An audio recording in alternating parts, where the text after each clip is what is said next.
Модельная библиотека – относительно новый формат взаимодействия муниципальной библиотеки и читателя. Первые модельные библиотеки появились еще в 2019 году, а потому для ряда городов и населенных пунктов такая модернизированная библиотека стала уже привычной реальностью. Это особое пространство, которое из книгохранилища и читального зала трансформировалось в арт-холл для презентации или мультимедийную коворкинг-зону для работы, общения и обучения. В модельных библиотеках посетители слушают мастер-классы, играют в театре, выходят в виртуальную реальность и не только. Центральная библиотека города Назрани была модернизирована в модельную, и в начале октября состоялось ее открытие как библиотеки нового поколения. В связи с чем можно заметить, какие сильные преобразования произошли. Во всех кабинетах сделали ремонт, заменили полностью книжные полки, столы. Появилась самая современная техника. По словам директора Дибы Даурбековой, преобразование еще впереди. Но что сделано, и то приводит читателей в полный восторг. После проведения ремонта и дизайна внутреннего пространства у нас в библиотеке появились новые многофункциональные зоны.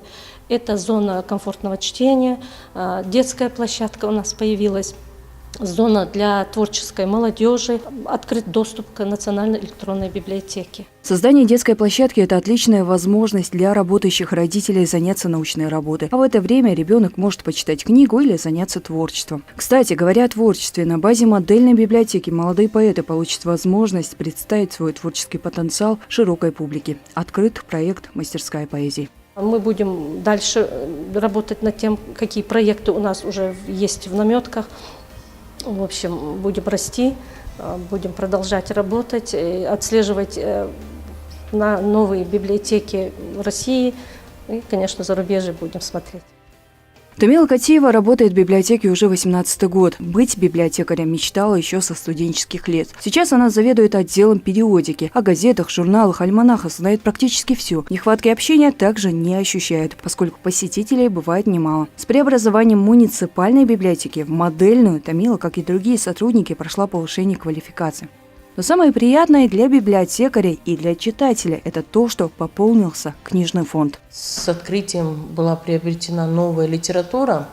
Значит, эта литература многохарактерная и на вкус любого читателя. Это книги по медицине в большом объеме, книги краеведческого характера, переизданные издания, детская литература, юридическая литература, художественная литература. Это в пределах 1000 экземпляров была приобретена литература, которая на данный момент находится у нас одна часть в читальном зале, вторая часть будет находиться на абонементе.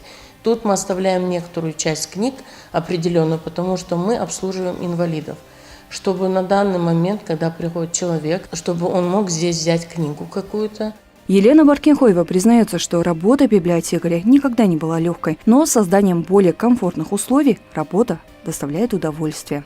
Легче работать никогда не становится, потому что с открытием модельной библиотеки появились какие-то новые технологии. У нас больше стало компьютеров, потому что современный читатель, у него совершенно другие запросы. У него другие интересы.